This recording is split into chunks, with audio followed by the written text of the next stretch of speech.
अस्सलामुअलैकुम वरहमतुल्लाहि वबरकातुहू। इत्तेहाद न्यूज़ में आप सभी का खैर मकदम।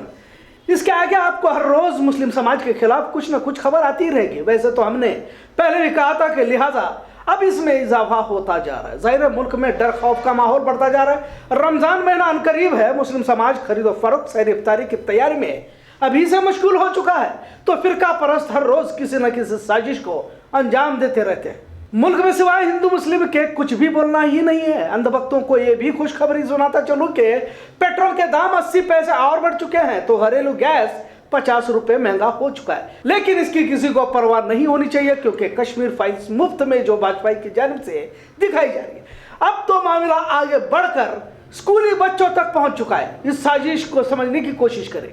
स्कूल बच्चे जहां तालीम हासिल करने के लिए जाते हैं, जिनके मासूम जहनों पर मुल्क के माशरे का मुस्तकबिल संवारने की तहरीर लिखी जाती है, वहां अब कश्मीर फाइल्स के जरिए नफरत को नक्श किया जा रहा है और अब इसका असर दिखने भी लगा है।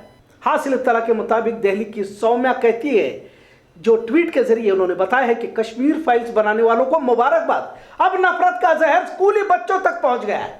कई स्कूलों में हिंदू बच्चे मुस्लिम बच्चों को मारने काटने की बात करते हुए देखा जा रहा है। मतलब इस फिल्म को बनाने का मकसद पूरा होता नजर आ रहा है और नस्ल कुशी को इसी तरह अंजाम दिया जाता है। अगर आपको याद दिलाता चलूं तो रवांडा में इसी तरह एक नैरेटिव चलाकर जेनोसाइड किया गया था, और इसके बाद म्यांमार में भी सभी ने देखा है कि रोहिंग्या मुसलमानों पर किस तरह मजालिम ढाए गए। अब जब संघी विचारधारा के लोग इख्तिदार में आए हुए हैं, तो इसी एजेंडे को आगे बढ़ा रहे हैं और हर रोज नैरेटिव बनाया जा रहा है, नफरत परोसी जा रही है। और अब इसमें रियासत कर्नाटक भी पेश है, जिस बसवराज बोम्मई को जेडीएस और धर्मनिरपेक्ष विचारधारा से होने का इत्मीनान सभी को था, कैसे ओहदा इख्तिदार इंसान को अपने उसूल बदलने पर भी मजबूर कर देता है।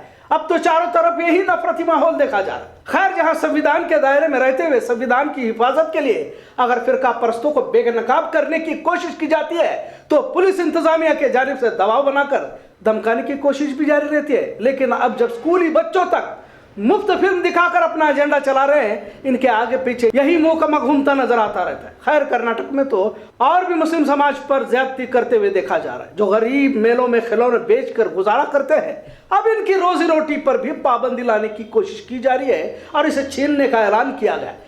सही सुना आपने। मेले यात्राओं में अक्सर मुस्लिम गरीब तबके के लोग किसी तरह खिलौने बेचकर गुजारा करते हैं। अब इन्हें किसी तरह का ठेला लगाने नहीं दिया जाएगा, ऐसा कर्नाटक में हिंदू तंजीमों की जानिब से फरमान निकाला गया है। हाल ही में शिमोगा उत्सव के मौके पर कोटे मरिकंबा यात्रा में मुसलमानों को किसी तरह दुकान न लगाने का ऐलान हिंदू तंजीम बजरंग दल RSS VHP की जानिब से किया जाने की इत्तला हासिल हुई है। मुसलमानों के खिलाफ रोजाना इस तरह जमीन तंग करने की वारदातें हासिल तो हो रही है, लेकिन मुस्लिम समाज गाफिल नजर आ रहा है। जिस संविधान ने हमें बोलने की, आवाज उठाने की इजाजत दी है, ऐसे वक्त में हम खामोश रहते हैं और वक्त निकल जाने के बाद बंद का ऐलान करने लगते हैं। इसे माशरे की बेहिसी का अंदाजा लगाया जा सकता है। अब सवाल ये उठता है कि क्या अब मुसलमान अदालती कार्रवाई करेंगे या फिर अगली मुसीबत का इंतजार करेंगे? और अब तो किसी मामले के लिए बहुत दिन तक इंतजार करने की भी जरूरत नहीं है, क्योंकि मुसलमानों के खिलाफ हर रोज एक नया शगुफा, नया मसला खड़ा रहता है। जिस तरह मुसलमानों को अब मेलों में भी ठेला लगाने से रोकना और इस पर तमाम लोगों की खामोशी क्या कहती है। एक और इत्तला के मुताबिक अब मुख्तलिफ जगहों पर जहां लोग ठेला, झूला या खाने की या चाय की छोटी होटल लगाते हैं, इन्हें सिर्फ मजहब की बुनियाद पर रोकना किस हैवानियत का मुजाहरा कह सकते हैं। यकीनन हिजाब मामला अदालत के जेर निगरानी रहा और फैसला हिजाब न पहनने के हक में दिया गया। अब फिर से इसे सुप्रीम कोर्ट के हवाले किया गया, लेकिन इस फैसले से नाराज मुस्लिम तंजीमों उलमाओं ने रियासत बंद का ऐलान किया और सभी मुसलमानों ने इसे बंद भी किया। लिहाजा इसे ही बहाना बनाकर हिंदू तंजीमों ने शिमोगा कोटे मरिकंबा यात्रा में मुसलमानों को किसी तरह की दुकान न लगाने का ऐलान किया और कहा कि कुछ लोगों ने अदालत का फैसला मुसलमानों ने न माना, पर इस तरह का फरमान जारी किया जाए। अब इस मामले को हिजाब के फैसले का कोई ताल्लुक है ही नहीं, लेकिन जिस समाज में इतनी नफरत भरी हुई हो और अब तो मुसलमानों के खिलाफ कश्मीर फाइल्स के जरिए स्कूली बच्चों में भी नफरत भरने में कामयाब हो गए हो, क्या कहा जाए। हिजाब मामले के बाद कुछ मुसलमान अपने इदारे स्कूल बनाने की बातें तो कर रहे हैं, पर क्या मुस्लिम इदारों पर सख्तियां आयद नहीं की जाएंगी इन हुकूमतों की जानिब से? और वैसे भी मुस्लिम इदारों में कुछ एक को छोड़कर अक्सर तो इन्हें तिजारत का मरकज ही बना दिया है। स्कूली इदारे हो या अस्पताल, शुरुआत तो इल्म हासिल करने की बात कहते हुए IAS IPS बनाने की बात शुरू होती है, लेकिन बाद में अपने मकसद से हटते हुए दिखाई देते हैं। खैर, अब इन तमाम पर बहस का वक्त नहीं है।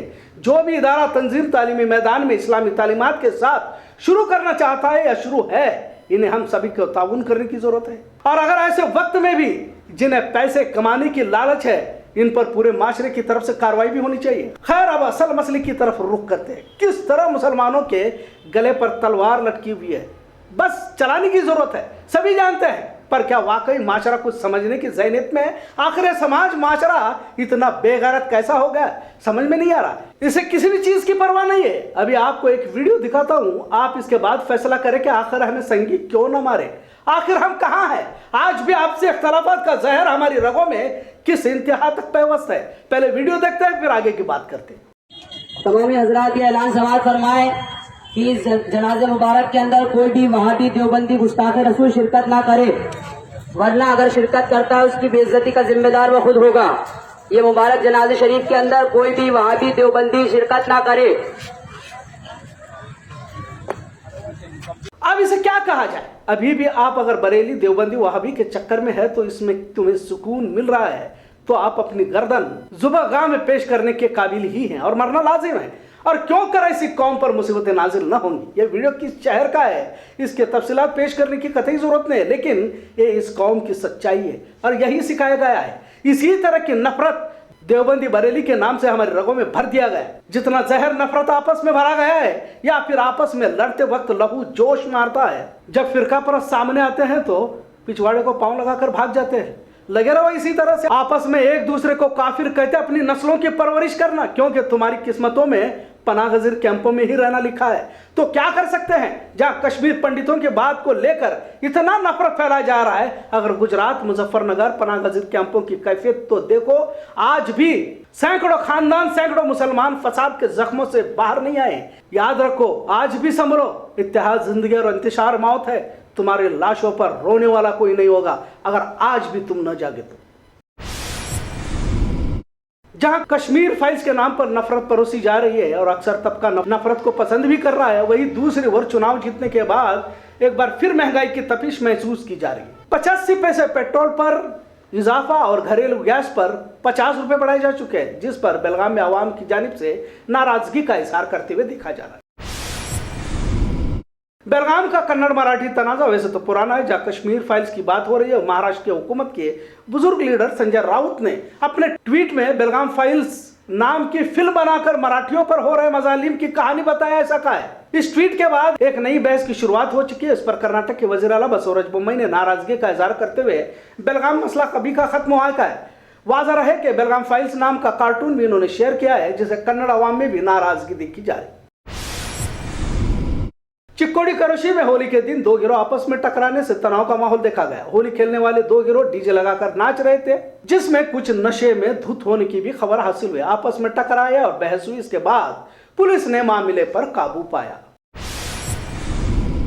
कारपोरेशन बेलगाम में अभी तक कारपोरेटरों की एंट्री नहीं हुई है, लेकिन मसले शुरू हुए हैं। एक इत्तला के मुताबिक 35 लाख रुपए का गफला किसी कारपोरेटर ने किया है और दिगर कारपोरेटरों में हिस्सेदारी का वादा भी किया था, लेकिन बाद में ठेकेदार और कारपोरेटर ने दिगर कारपोरेटरों को हिस्सा न देते हुए अपने पास ही रकम रख ली। कुछ उम्मीद लगाए कारपोरेटर हाथ कुछ न लगने से परेशान होने की भी बात कही जा रही है। इत्तला के मुताबिक सफाई ठेकेदारों से 35 लाख वसूल कर तमाम को तबरुक के तौर पर बांटने का वादा किया गया था, लेकिन ये तबरुक अब तक किसी को नहीं मिला है। लिहाजा कारपोरेशन बेलगाम में आखिर 35 लाख कहां गए की बहस जारी है।